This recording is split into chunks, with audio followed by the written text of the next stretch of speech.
Heat is here, and heat is a hot topic right now.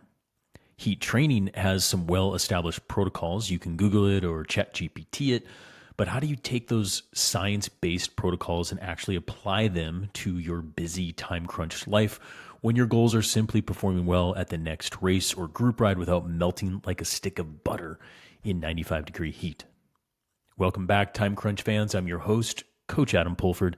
Let's talk about a practical guide to heat training and preparation for riding and racing outside during the hottest of summer days, because it is here, folks.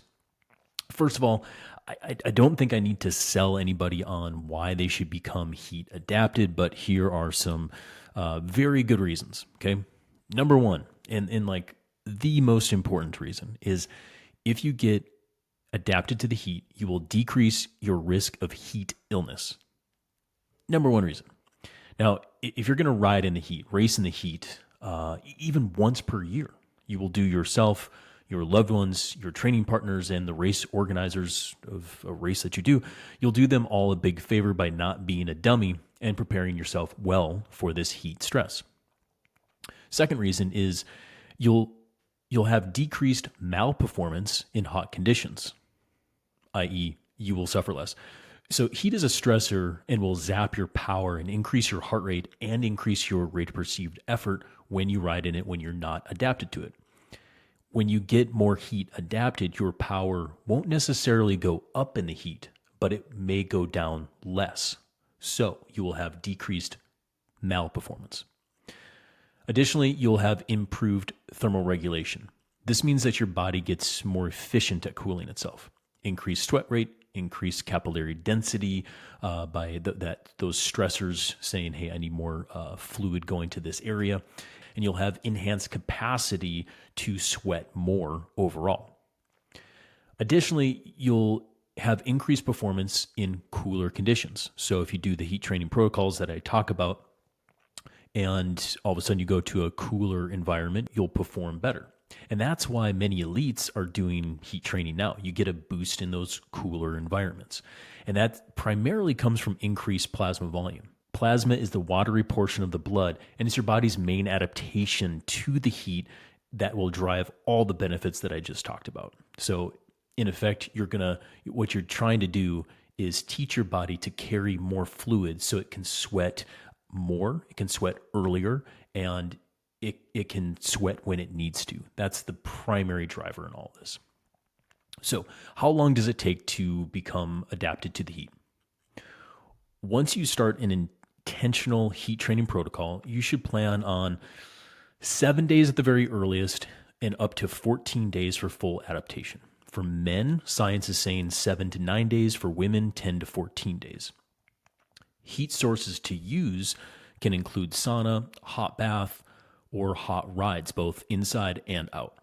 My best advice here is use a combination of all of these. And I'll get into that more here soon, but it's both to control the actual temperature as well as expose yourself to heat even on your days of not riding, okay? So my best advice, be open to using all the combinations of sauna, hot bath, and hot rides. Once you've gone through this heat training phase, you need to maintain it with what, us coaches call top-offs, okay? Biggest concept here is what you did to build the heat adaptation is not what it takes to keep it, meaning you have this adaptation. Now all you need to do is kind of expose yourself to the heat every once in a while to keep that going. And these top-offs are heat exposures about every 3 or 4 days to keep telling your body, hey, I need that increased plasma volume expansion, so here's some heat. Keep doing your thing. And these top-offs, you can, again, use sauna, hot bath, or hot rides to get that top-off and keep the adaptation maintained. Now, let's just say you're doing a main event that's super hot, some gravel race, or some big road race in the heat. I would say do your main protocol 5 to 6 weeks out from that main event. The reason for that is, and I'll explain it here in just a second in detail, but the main reason is that this heat training protocol is a big stressor to the body, okay? And you want to develop that adaptation earlier on so it doesn't mess with your taper and your performance going into the race itself. So doing it sooner rather than later and then maintaining it leading into the main event is also my best advice. So let's define some of these terms that I've already been using, but we'll talk about native heat versus added heat. Native heat is essentially using the environment that is right outside your front door, okay? But how hot is hot? It is a great question. And I would say based on this research article that I will link to in my show notes, combined with experiential knowledge, I'd say it's right around 86 degrees Fahrenheit or 30 degrees Celsius. Okay, and that's according to like the wet bulb or the real feel. The reason for that is I start to see athletes perform poorly at around that temperature. Now, this is very individual. You know, my Nordic and German friends, you know, they're going to start melting in 75 degrees and sunny. Meanwhile, you know, my athletes and friends from Southern California and Puerto Rico, they're wearing knee warmers, arm warmers, and jackets when it's like 68 degrees and overcast. So again, there's plus and minuses here, and it's very individual according to like that person's previous background and history. But according to the best research I can find, and a few others, Stacy Sims, Asker Zukenrup, and again, this in particular, this one research that I've linked to here, around 86 degrees. So when you're aiming for riding outside and exposing yourself to a heat stressor, 86 or more, okay, and go for the hottest part of the day. Now, if you know that that's going to really zap you, you can start doing or develop the heat protocol when it's even below that temperature, okay? Riding outside in the heat or using some of the added heat. And the added heat is just that sauna, hot bath protocols that I'll cover here in a minute. Now, if you live in an area that's not super hot, I'm very envious of you, by the way, but you can also use the sauna and hot baths to get the heat adaptation effect. Those living in a cool environment would still want this heat adaptation if you're competing at an event with heat, or if you just want to increase performance in those cool conditions like I talked about. The sauna and hot bath stuff are great options, and they're very controllable because you know exactly the temperature that you're stressing yourself with.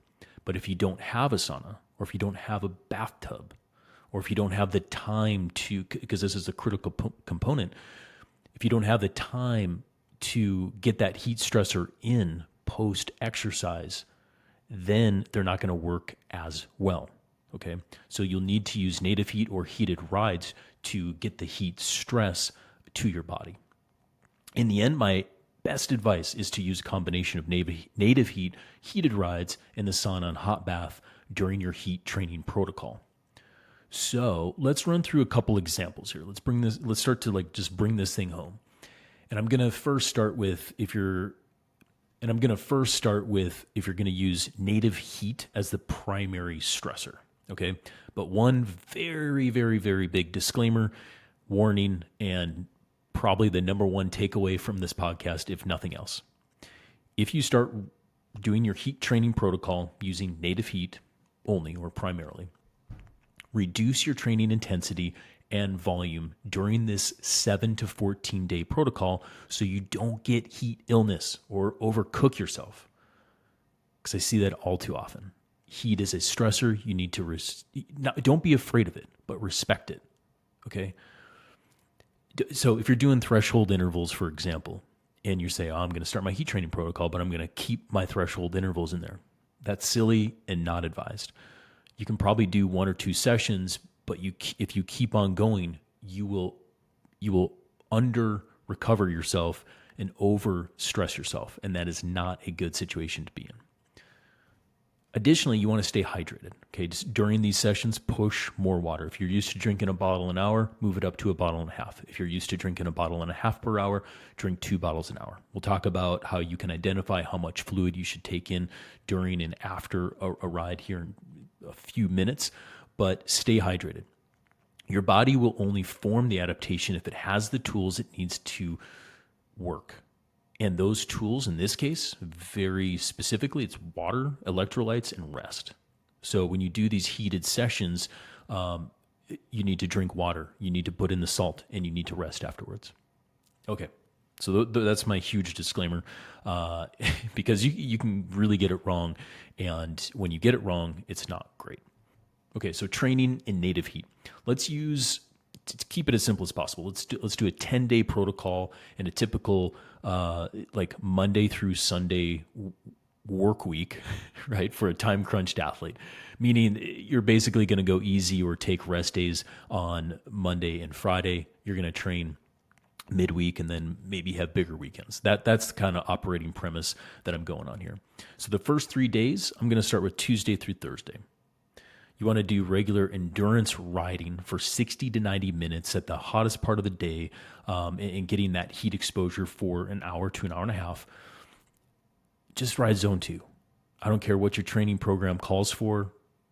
Get rid of the intensity and stick it to zone 2 or even zone 1 if the heart rate is high during that time. Okay. So again, that kind of key temperature to be above would be about 86 degrees for the real feel or higher. Okay. So that's Tuesday through Thursday. Friday, I would say don't ride at all or do a short recovery ride in the hottest part of the day, or you can do a walk. You can do a walk for 40 to 60 minutes in the heat. You want to stimulate sweat, and you want to get the sweat going.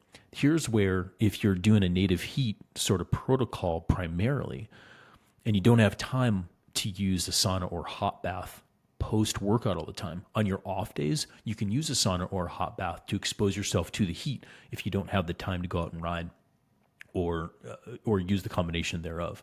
So here, but the thing with this heat training protocol is you need consistent exposure for 10 or to 14 days. And that's where using this added heat is really helpful. Okay, so on that Friday, you can get outside in the heat, do easier training, or you can use sauna or hot bath. Days 5 and 6, so this would be the Saturday or Sunday, ride longer, go in the heat, but again, zone 2.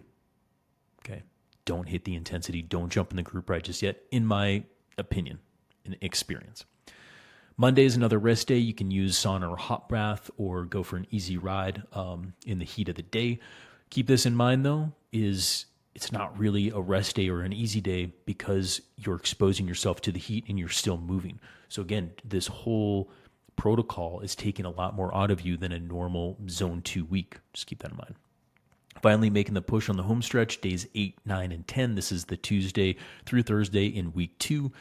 That's where if the training program was calling for some intensity, you could bring it up if everything's going well. Maybe ride some tempo intervals or just kind of like get on the pedals and ride high zone 2 on Tuesday and Thursday. Wednesday, keep it to endurance. Again, you want to ride in the heat, the hottest part of the day, to keep that exposure going. After that, once you've completed all 10 days and up to 14, if you want to keep it going, you'll just need to do top-offs, okay? But your heat training protocol is complete, okay? And do those top-offs every 3 or 4 days up until your main event. Or if you just want to keep on maintaining it for indefinitely, you can keep on doing that, okay? But you have formed that adaptation, and just keep in mind, once you have formed the adaptation, you don't need to keep on riddling yourself with it. You don't need to do another 14 days. In fact, what's kind of interesting is some of the research too that I'll link to in this really good article from EF Cycling is once you've built it, even if you had, say, a week off and you didn't do your top offs every 3 or 4 days, once you come back and start the heat training protocol, you would want to go for consistency again, but it would probably only take 4 or 5 days of continual exposure to get that adaptation back. Again, so it's putting in the batch, putting in that heat training protocol. You want to do it right to begin with, and then after that, it'll be much easier to maintain or get it back. So what happens if you miss a day during your initial heat training protocol? You don't need to start over. Just simply add a day of heat to the end. So instead of ending on day 10, you would simply end on day 11. Okay.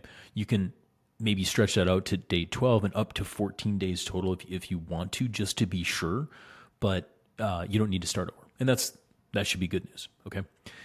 One caveat here, more is not better. meaning more time in the heat or and more than I suggested, or hotter temperatures, that won't speed up the process at all. It won't improve your adaptation. In fact, it may make it worse, because if you are too aggressive with the heat, or if you're too aggressive with like time and zone in the heat, you will cause problems. Basically, what you're trying to do is enough training on the bike to keep developing fitness or maintain fitness while adding heat as this new stressor to get that specific adaptation. So what you'll generally see is your ATL and CTL may be going down during this time.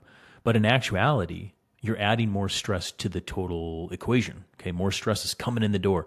We just can't quantify it perfectly on Training Peaks or anywhere else, really. We just know that it is occurring. And so you need to adjust for this by bringing the intensity down, maybe bringing some of the volume down as well. And so this is not the time to increase volume or increase intensity in the training program. It is simply get through the heat training protocol so you form the adaptation so that you're better in the heat moving forward. All right, couple notes here on air conditioning and global heat stress. Okay, global doesn't mean like the earth. Global means like to your whole life, okay? But the global heat stress is also a big issue too. Okay, so if you work in air-conditioned environment for like 8 to 10 hours a day and you have limited exposure to the outside and you're competing outside at hot races, I really recommend a heat training protocol so that you minimize the risk of heat illness at the event. That's the primary thing. And now if you're training outside and even exposing yourself to the heat, but it's also like intermittent because you spend so much time, indoors and you can't get access to the sauna or hot bath immediately after training. My advice is to get organized with a 10 to 14 day stretch to expose yourself to the heat and make a push for it, because having that adaptation is going to be very advantageous for all the reasons that I've mentioned. You probably just need like little life hacks though to get yourself out of the air conditioning on a regular basis. So when you're driving home, roll down the windows, okay? When you have a break from work, go outside. And because I from an experiential standpoint, I would say when I'm trying to make that heat training protocol and I only have an hour to an hour and a half per day with the athlete and they don't have the native exposure to the heat, the protocol is not going to be as good. So you definitely need some like real world exposure to heat while you're doing the heat training protocol. And again, like on the weekends and in between work sessions and all this kind of stuff, like try to get out of air conditioning. And I do think that will serve you well, especially during the heat training protocol. Okay, let's talk about added heat. Now there's a couple nuances here, and I'll try to make this as short and sweet as I can. But for those, again, who don't live in a naturally hot environment, this is the way to do it. Benefits here are that you don't have to adjust your training intensity all that much unless you're doing a heated ride. You can also use a mix of that heated ride and the added heat, like with the sauna and the hot bath, to get this effect. And it's very measurable. Okay, it's very quantifiable and it's very controlled.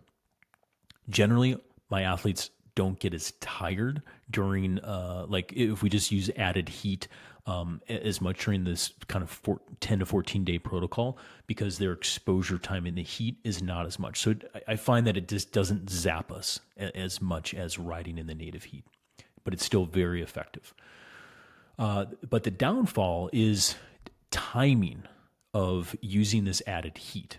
The reason being is that you need to do your training, whatever the training is, and then get into the sauna within about 5 minutes or so, 5 or 10 minutes post training, because the core temperature is warm, is heated up after a training session. So what we'll want to do is put or expose the body to the sauna or hot bath as quickly as we can in order to keep that heat stress going and get the full adaptation and get the full effect. The sauna needs to be around 170 to 190 degree Fahrenheit or 77 to 88 degree Celsius. You need at least 15 to 30 minutes time exposed per session at that heat. And I'd probably, if you haven't done a sauna before, I'd start with probably like 2 by 10 or whatever you can tolerate comfortably, 2 by 10 minutes, and then build up from there. Think of it like time and zone for intervals.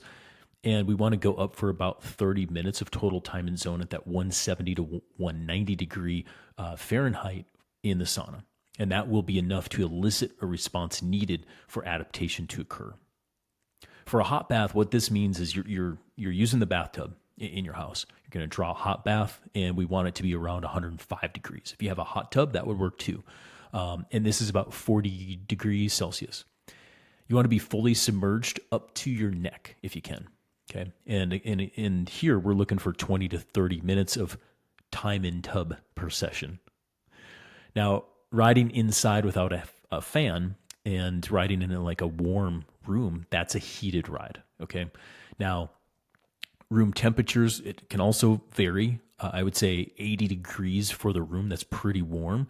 And it goes a little contrary to that advice of the 86 degree wet bulb that I said for a native environment. But keep in mind, you don't have when you're riding outside, you don't have the air cooling you. Okay. When you're riding inside with no fan, that's key. You don't have as strong as evaporative cooling. The sweat comes to the skin and it can't move away as efficiently. Okay, so the room doesn't need to be as hot as that. So for most of my athletes riding with no fan, 65 and up to 80 degrees works pretty good. And you don't have to, personally, I don't think that you need to cover up and wear a ton of clothes. I think initially you can, okay? And here's my protocol that I use with my athletes when we're doing that. So maybe you just wear regular riding bibs and a long sleeve, and you start riding endurance 5 to 7 minutes, and then hit it at about 15 minutes of tempo and get the core temperature up. You start sweating and breathing starts to get labored, okay? And what you're trying to do is stimulate core temperature right away. Then take off the long sleeve or the jacket, whatever you're doing, and then just ride endurance for that 60 to 90 minutes total. Okay, you should have so what you should observe is lots of sweat. Rate of perceived effort is higher than normal for zone 2 riding, and heart rate should be on the upper end of zone 2, maybe even creeping up into tempo. And again, we want that 60 to 90 minutes of kind of sweaty time per session in order to elicit the response for adaptation. Real quick, I'm going to blow through this like a 10-day protocol using added heat. I'm going to break it down into the first 3 days. That's the Tuesday through Thursday. Do your normal training. Okay, you can do your intensity. You can do your intervals if that's what your training program calls for, and then immediately thereafter, again, within 5 or 10 minutes, go in the sauna or the hot bath. Try to get at least 15 minutes and up to 30 minutes. Now, and then rehydrate and really push the fluids afterwards. Wednesday, the day in between, that's when you can do a heated endurance ride like I just described. Day 4, which would be Friday, go, it's easy or a rest day, but you need to add the heat training stimulus, and that's where you'd use sauna or hot bath, 20 to 30 minutes. You could go a little bit longer in the sauna if you're taking breaks, so like 3 by 10, but again, right around 30 minutes of time to exposure with short breaks. Day 5 and 6, this is your weekend. This is your normal training. You can jump in your group rides. You can do your intensity. But again, it's the timing component. Hit the sauna or hot bath immediately afterwards. Monday is that rest day or easy day, but you're still exposing yourself to the heat. Could go a little bit longer in the sauna. Take some breaks. And then days 8, 9, and 10, this is that Tuesday through Thursday in week 2, normal training, hit the sauna and hot bath immediately afterwards. Wednesday, I do another heated ride. And because there's actually some very good applicability with mentally training yourself to be able to ride in the heat too. And that's why I always try to do some heated rides, even if I'm using an added heat protocol during the heat training protocol. Some questions I hear from my athletes and those of you who have written in. How do you know when you're adapted? Now, I've done several episodes on heat training. You can just Google heat training Time-Crunched Cyclists, and I interview Lindsay Galich, who is head of the environmental chamber at the Olympic Training Center. we go through all these protocols and some other like really in-depth stuff. Okay, so check those out if you want more on the sciencey and nerdy aspect of things. I'm trying to make this episode as practical as I possibly can. So how do you know when you're adapted? My pragmatic answer here is if you follow all the above protocols that I just described, you can be sure that you're adapted. But what you'll notice is you'll sweat earlier and you'll sweat often. Your sweat is more watery, which means that the salt concentration is less. Now, you're still probably going to see some salt rings, but it won't be maybe as heavy unless you're just like guzzle a bunch of salsa or eat a eat a very heavy salt dinner the night before or something like that. Rate of perceived effort in the heat will come down to normal rate of perceived effort, meaning if you're doing zone 2 and you're in the heat, zone 2, remember, should kind of feel like that maybe 4 out of 10 or 5 out of 10.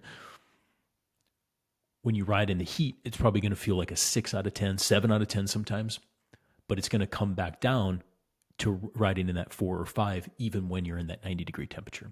Your heart rate's going to normalize, and you'll feel less exhausted in the heat when you're properly adapted to the heat itself.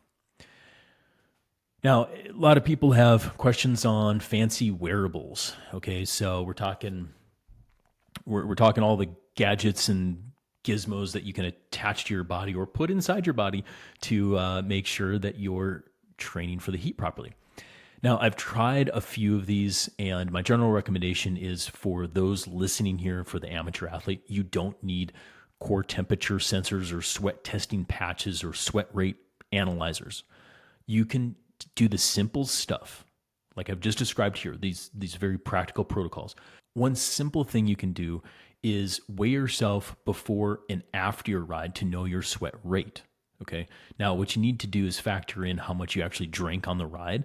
And I'll link to a little worksheet from Oscar Jukenrup that describes how to do this.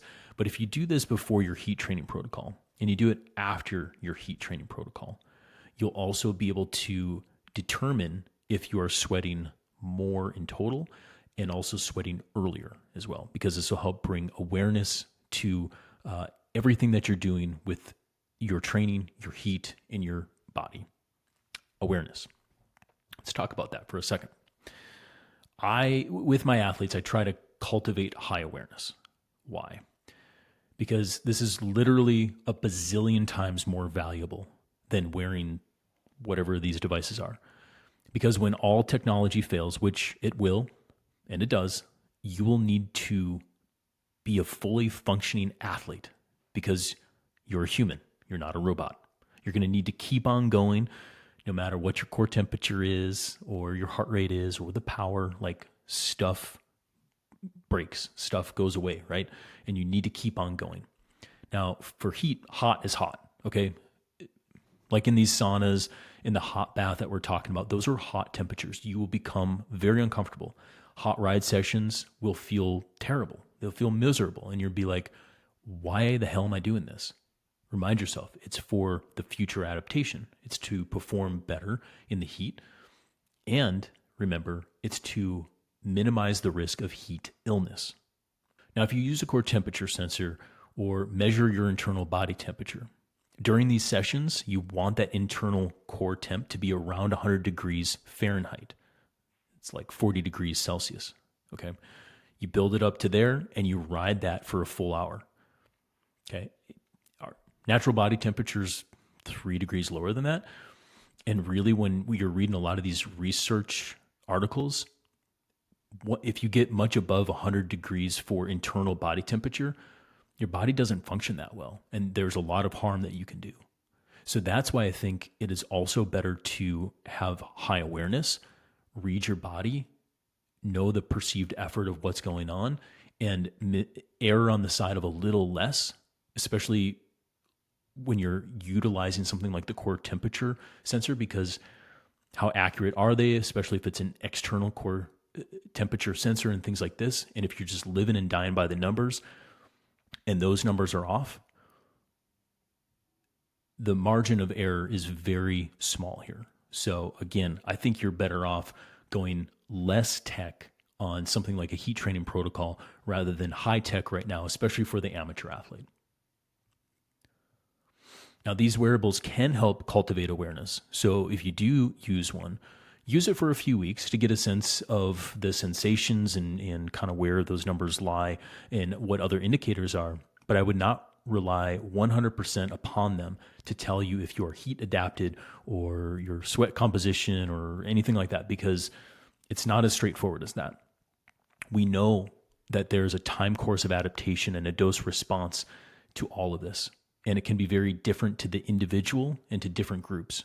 So the guidelines I provided for you will cover those differences and those nuances in your physiology better than one or all of these fancy devices out there, okay? Because you're not going to find one that says you are now heat adapted, even though, I don't know, maybe your Garmin says that now. I have no idea. It's wrong, by the way. So follow the protocol, and I fully confident that you will find success in that. Okay, so finally, to wrap this thing up, be careful and be practical. Like I said, heat is hot right now, and because all the pros do it, there's lots of benefits, and you know what? It's readily accessible and available. However, you can get it wrong by being too aggressive with it. Too aggressive means too much intensity in the heat before you're adapted. It also means too much total time in the heat before you're adapted. And like I said before, more is not better. Consistent exposures and moderation is better when you're doing a heat training protocol. Now, if you want further reading on this, including the protocols themselves, with like Stacy Sims and Asker Jukenrup, I've linked to all those in my show notes. And if you're going to go after a heat training protocol this year, I would do further reading. I wouldn't just listen to the nerdy podcast dude only. Okay, so definitely hear what I have to say here, but I would do further reading to wrap your brain around what you're about to do, and then proceed going forward. Now, remember, if you miss a day, simply add on another day at the end of the protocol. You don't need to restart, okay? And if more ever applies, I would say the only area where the kind of more would be better is to run the protocol out to 14 days total if you want to be sure that you're fully adapted to the heat. After that, I think you're wasting your time. But what we know in research is up to 14 days is beneficial. Now, if you do this gradually and progressively, like discussed here, you should notice better heat tolerance, decreased rate of perceived effort, and decreased heart rate in the heat. You'll also notice increased sweat rate, more watery sweat, and you'll have a nice boost to performance when the heat finally comes down and you turn up to the group ride and smash it. All right, well, that's it. That's our show for today. If you liked what you heard, please share it with a friend or your training partner. And if you didn't, I guess let me know, or ask whatever question that you want by going to trainright.com/podcast and click on Ask a Training Question. All of this is the best way to grow the show and make sure that you keep on getting short, actionable training advice delivered to you weekly. And if any of this moves you and you want more, please know that you can hire a coach for a consultation or monthly coaching. All of that can be found on trainright.com. Thanks again for listening, and we'll see you here again next week for more hot topics on all things endurance training.